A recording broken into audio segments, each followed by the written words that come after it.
Yes, my friends, get ready, because the Los Angeles Rams will have to resolve something very serious before the start of this season's games. The problem is that time flies, and we're already entering the third week of June. The focus is not on a trade that has already happened, nor on a position battle in training camp, nor on a rookie trying to earn a spot on the team. I'm about to tell you all the details about what's going on, but first, make sure you've hit the like button. But only do that if you believe the Rams will make it to the Super Bowl this season. If so, right. Go Rams. I believe in the Super Bowl. If you don't believe it, right. I'll believe it when I see it. Well, let's save the Super Bowl talk for later. Right now, the Rams need to solve an issue that is keeping the front office up at night. The spotlight is now on Alaric Jackson, and the difficult situation that could force the Rams to make one of the biggest roster decisions of the year. This situation goes far beyond a simple discussion about the left tackle position. The Rams are currently facing major uncertainty at that spot, which is undoubtedly one of the most important positions on the field. And when a team is built around protecting its quarterback and competing at the highest level, uncertainty at left tackle becomes impossible to ignore. According to the reports that have emerged, Alaric Jackson is dealing with legal issues following an arrest related to allegations of domestic violence. The situation remains unresolved, and there is still uncertainty about what will happen. What is already known, however, is that the NFL does not necessarily wait for a criminal conviction to determine whether discipline is warranted under the league's personal conduct policy. That's why this situation has become such a major concern. The discussion points to the fact that Jackson already served a suspension in 2024 after the league concluded that he violated the NFL's personal conduct policy. He did not admit guilt, but the suspension still occurred following the NFL's internal investigation. Because of that history, the possibility of another violation creates a very different set of circumstances than a first-time situation. Under the framework being discussed, a second offense involving domestic violence allegations could potentially trigger a suspension in the range of 6 to 8 games. If that were to happen, the Rams could lose their starting left tackle for nearly half the season, and that is where the entire conversation changes. Many fans may initially look at the situation and think that Jackson would simply return later in the year and everything would go back to normal. But the reality being discussed is much more complicated than that. The Rams have to think not only about what happens in the second half of the season, but also about how they survive the first half. A left tackle is not a luxury position. It is one of the foundational positions on an NFL roster. The player at that spot is responsible for protecting the quarterback, handling elite pass rushers, and providing stability across the offensive line. Losing that player for several games can dramatically alter a team's plans. That is why another name has suddenly become central to this discussion: Taylor-Decker. Decker remains available, and the possibility of the Rams pursuing him has become one of the most fascinating angles of this entire situation. At first glance, some might assume that signing Decker would simply provide temporary insurance until Jackson returns. But the argument being presented is that things are not nearly that simple. Decker is not being viewed as a short-term emergency option. He is a veteran left tackle who has spent years playing at a high level. The suggestion is that a player of his caliber would not be signing a significant contract merely to sit down halfway through the season if Jackson returns. That creates a potential crossroads for the organization.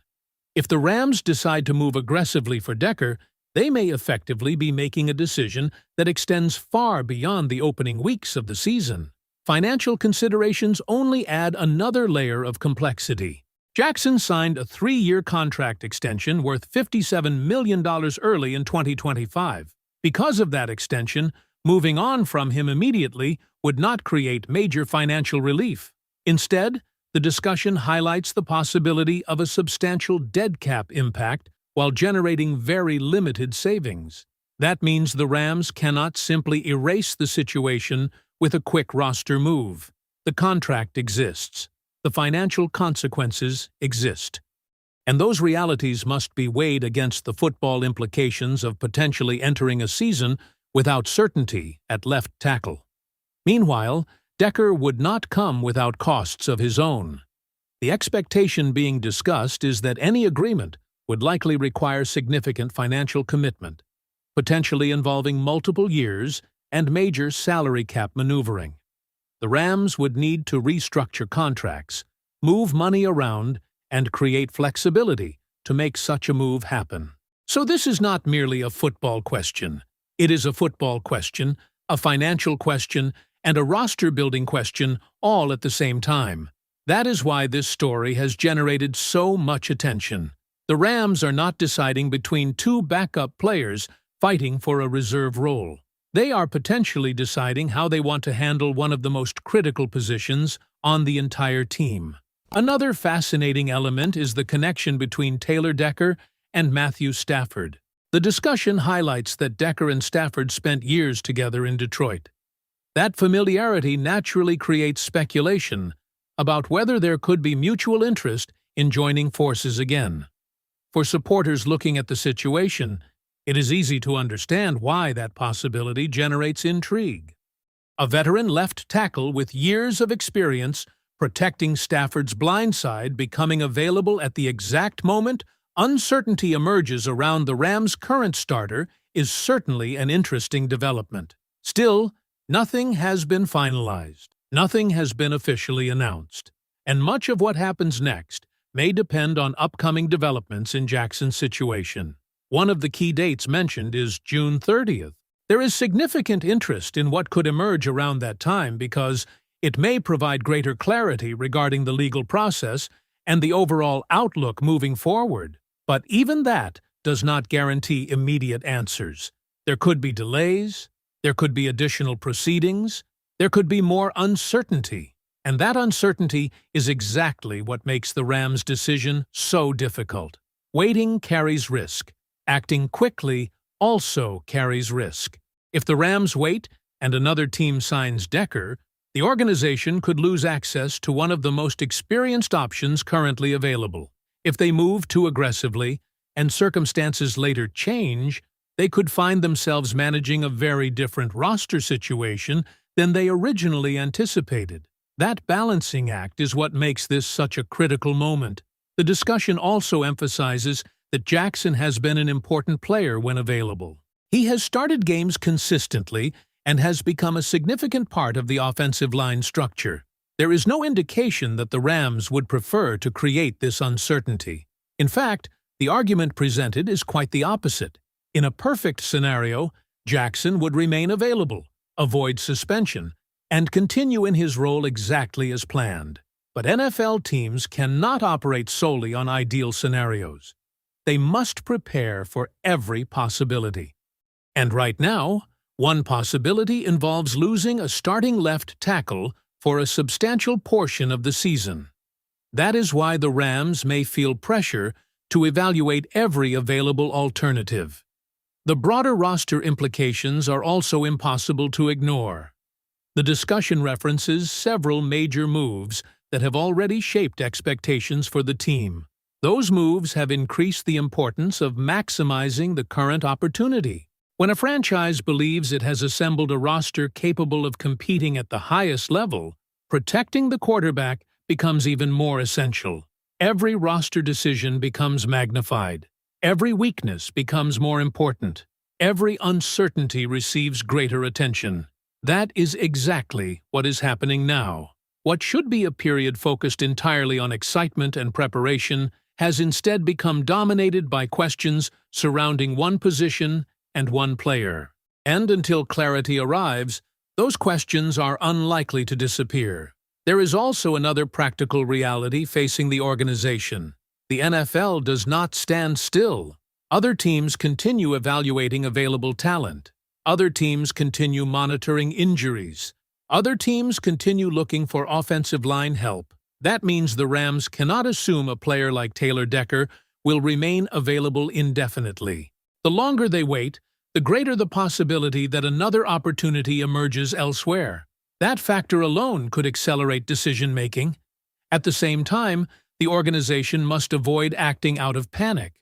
Finding the right balance between urgency and patience may ultimately determine how this situation unfolds.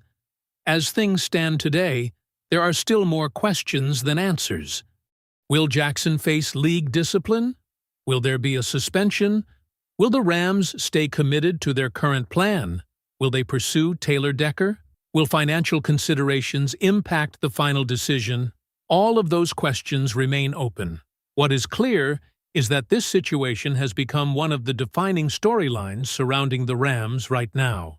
A position that appeared stable suddenly carries uncertainty. A veteran free agent tackle has become a prominent topic of conversation. And a franchise with major ambitions now faces a decision that could influence the trajectory of its season. The coming weeks may provide the answers everyone is waiting for. But until then, every development will be watched closely. The Rams have a difficult decision ahead, and how they navigate it could shape the future of their offensive line for months to come. What do you think, Rams fans? Should the Rams remain patient and wait for more clarity on Alaric Jackson's situation, or should they move quickly and pursue Taylor-Decker before another team has the chance? Share your thoughts below. And if you enjoyed this update, make sure to subscribe, leave a like, and turn on notifications. Don't forget to click the video on your screen next, because the latest Rams news and developments are the kind of updates you'll want to follow closely, and you'll find them here first.